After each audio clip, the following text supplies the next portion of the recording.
스바냐 3장의 말씀을 함께 살펴보도록 하겠습니다. 스바냐 3장은 이 타락한 이스라엘 백성들의 모습을 하나님께서 지적하시면서 특별히 이 유다의 수도였던 예루살렘에 대한 심판의 선언과 그리고 이 여호와의 날이 곧 임할 것이라는 그 말씀을 다루고 있습니다. 이스라엘 백성들의 수도였던 이 예루살렘을 중심으로 이들이 타락하고 있는 그 모습을 하나님께서는 지적하고 그리고 이제 심판을 선언하시는데, 이것은 하나님께서 선택하신 백성이라 할지라도 타락하고 범죄하면 하나님께서는 빠짐없이 징계하시고 심판하신다는 것을 우리는 바라보게 됩니다. 그래서 오늘 1절의 말씀을 바라보면 말씀에서 이스라엘 수도 예루살렘을 바라보며 하나님께서 패역하고 더러운 곳이다, 그리고 포악한 성읍이다, 이렇게 말씀을 하십니다.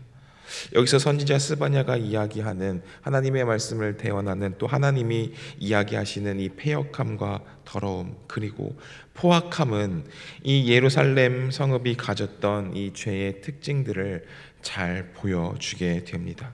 먼저 패역이라는 말에 해당하는 원어적인 의미가 이제 배반하다라는 의미가 담겨져 있습니다. 하나님을 이 이스라엘 백성들이 전부 다 배반했다는 것이죠.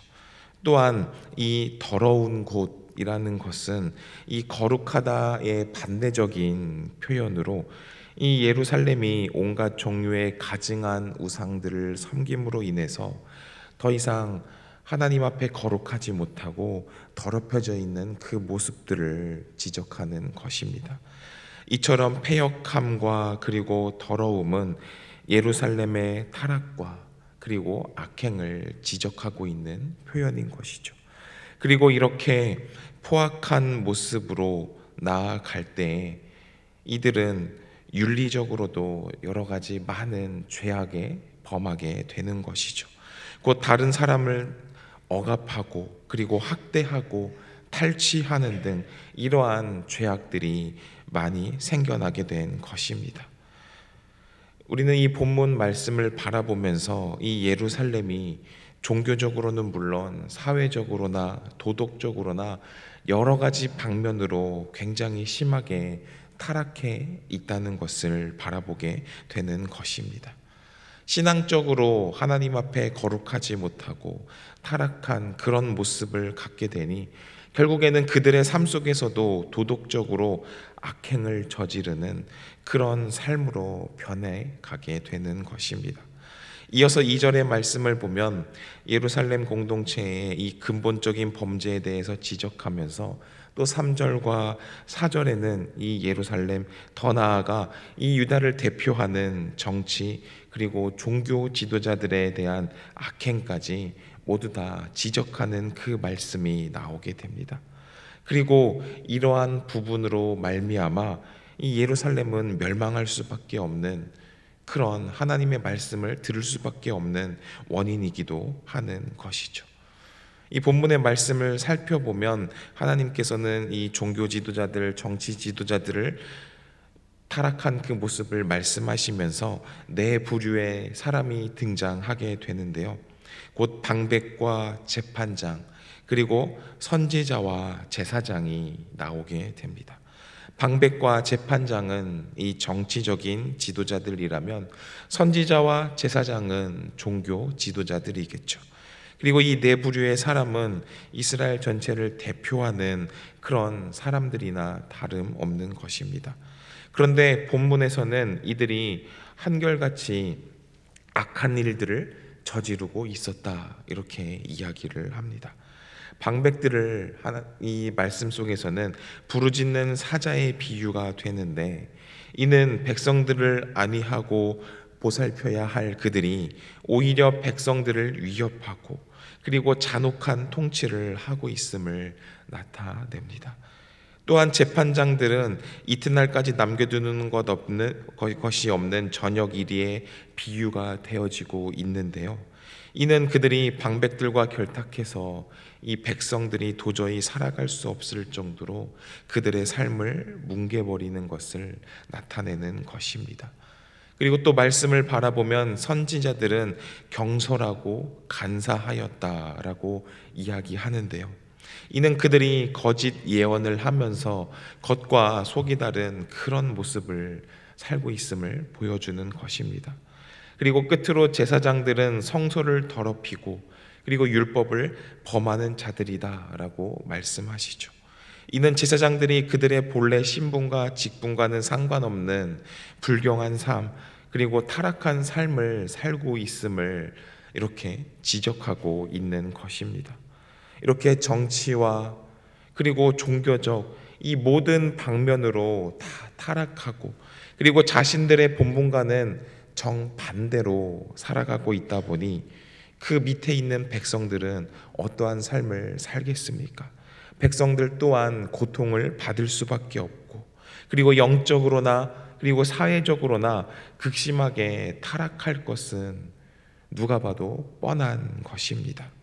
지도자들이 타락했으니 그것을 쫓아서 밑에 있는 백성들도 같이 타락하면서 더욱더 부패한 길로 나아가게 되고 그리고 그로 인해서 이 하나님의 심판을 피할 수 없는 그러한 상황에 놓이게 된 것이죠. 하나님께서 이 심판의 도구로 바벨론을 사용하시기는 하지만 이들은 바벨론의 침공으로 무너졌다라고 하기보다는 자기들이 타락한 그 결과로 이 멸망의 길을 걷게 되었고 그리고 그들의 죄악된 모습으로 하나님께서 이 바벨론을 사용한 것이다 라고 이야기할 수 있는 것입니다. 이렇게 타락한 이스라엘의 모습을 계속해서 소개하다가 5절 말씀에서는 갑자기 중간에 하나님께서는 의로우시고 그리고 불의를 행하지 않으신 분이다 라는 말씀이 나오게 됩니다. 그리고 아침마다 빠짐없이 자기의 공의를 비추시는 분이다 라는 말씀이 소개가 되어집니다.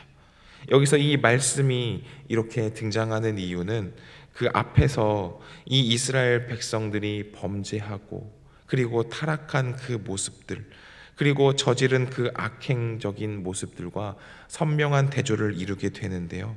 즉 하나님의 성품과 하나님의 모든 모습이 한결같이 의롭고 완전하다라는 것을 나타내는 것과 동시에 이 이스라엘 백성들이 얼마나 심한 악행을 저지르고 있는가 라는 것을 더 선명하게 부각시키기 위해 이렇게 말씀을 중간에 하나님의 모습을 소개하고 있는 것입니다.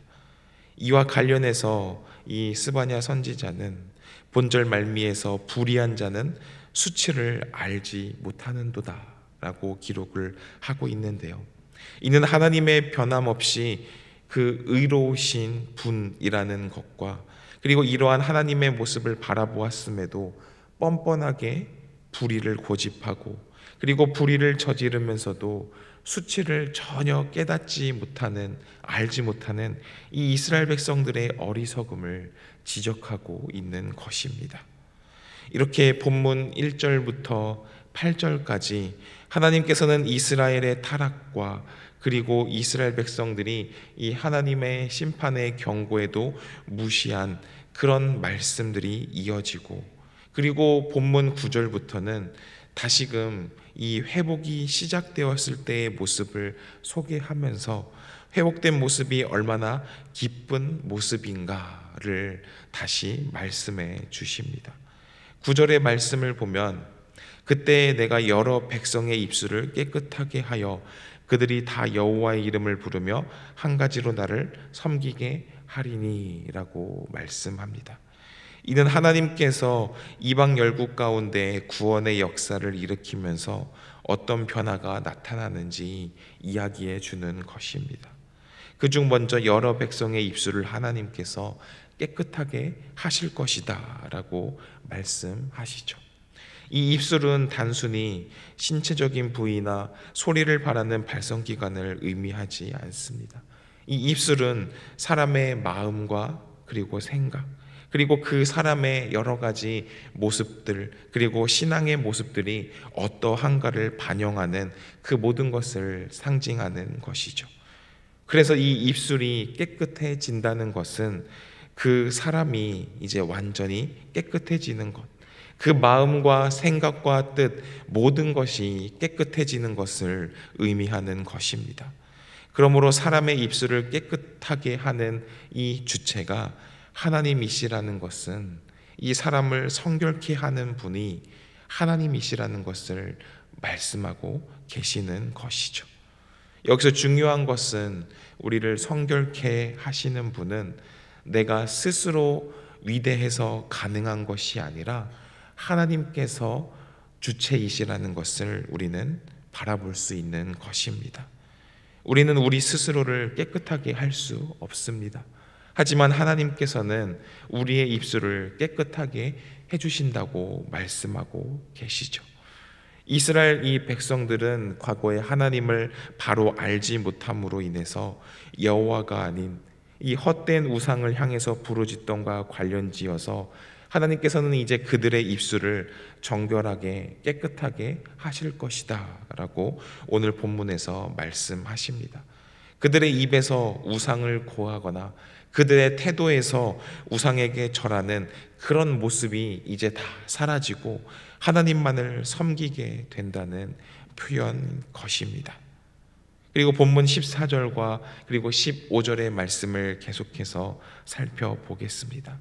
이 14절 말씀에서는 시온에 따라 노래할지어다, 이스라엘아 기쁘게 부를지어다, 예루살렘 따라 전심으로 기뻐하며 즐거워할지어다 라고 말씀합니다.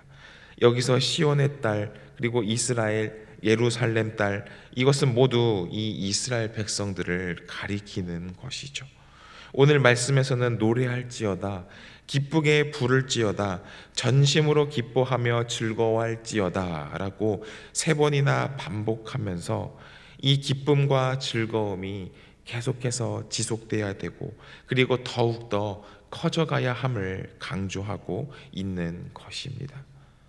이스라엘 백성들이 이제 하나님으로부터 회복되면서 그로 인해서 노래하고 그리고 기쁘게 부르고 그리고 전심으로 기뻐하며 즐거워하게 될 것이다 라고 하나님께서는 약속하고 말씀해 주시는 것이죠. 그리고 이 말씀은 이 이스라엘 백성들에게만 한정되는 것이 아니라 우리에게도 해당되는 말씀이라는 것입니다. 그렇다면 우리가 이렇게 즐거워하며 기뻐해야 할 이유가 무엇이겠습니까? 바로 15절에서는 그 이유를 이렇게 소개합니다. 여호와가 내 형벌을 제거하였고 내 원수를 쫓아냈으며 이스라엘 왕 여호와가 내 가운데 계시니 내가 다시는 화를 당할까 두려워하지 아니할 것이라. 아멘. 이 말씀에서 밝히고 있듯이 우리가 하나님 앞에서 기뻐하고 그리고 즐거워해야 할 궁극적인 목적은 이 15절에 기록된 것처럼 다시는 어려운 일을 당하지 않을 것이다 라고 하나님께서 약속해 주시기 때문입니다. 화를 당하지 않을 것이다 라고 말씀하시죠.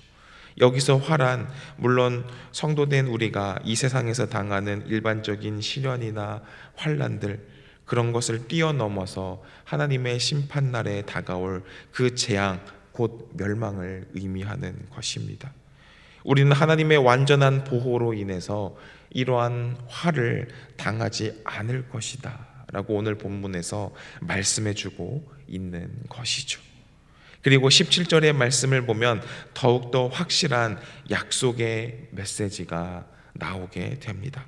이 17절의 말씀을 제가 다시 한 번 더 읽도록 하겠습니다.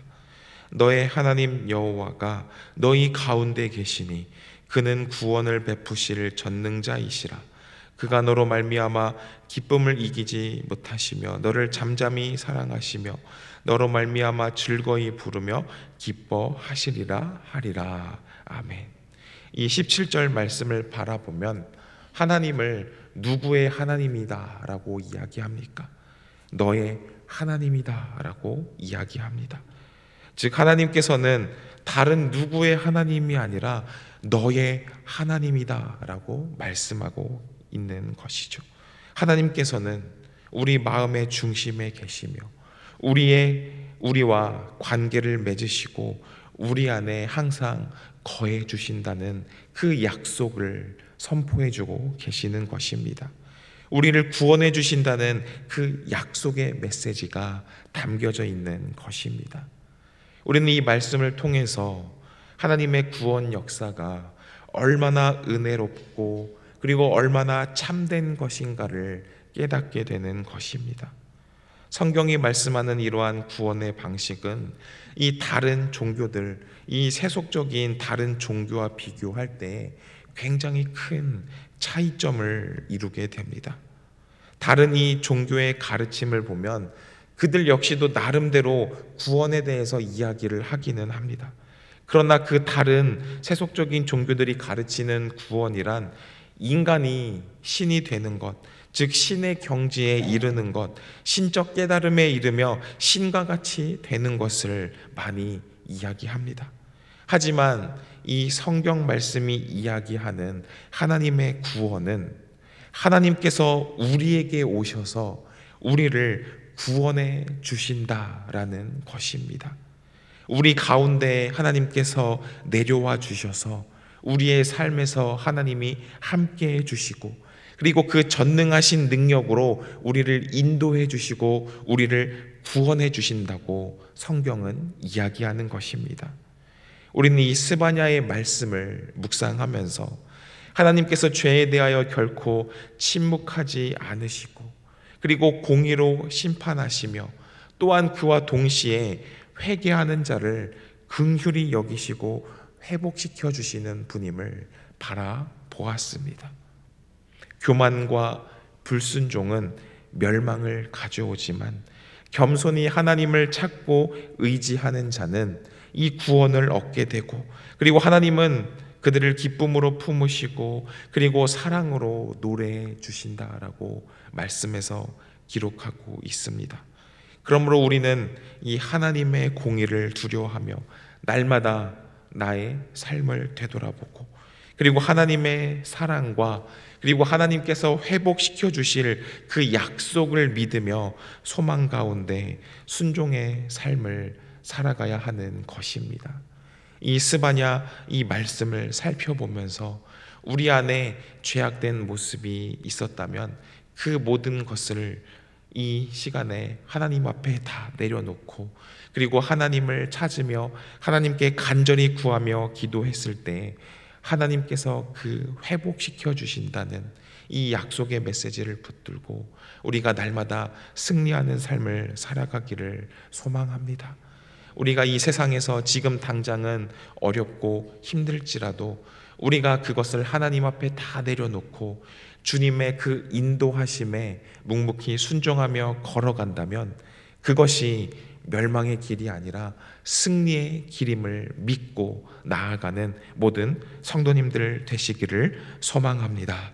기도하겠습니다. 하나님 아버지, 우리가 스바냐의 말씀을 묵상하면서 교만과 불순종은 멸망의 길을 가져오지만 우리가 하나님의 말씀을 붙들고 하나님 말씀대로 살아갔을 때 하나님께서는 우리의 삶을 날마다 회복시켜 주시고 그리고 주님의 길로 승리의 길로 인도하심을 바라보게 됩니다.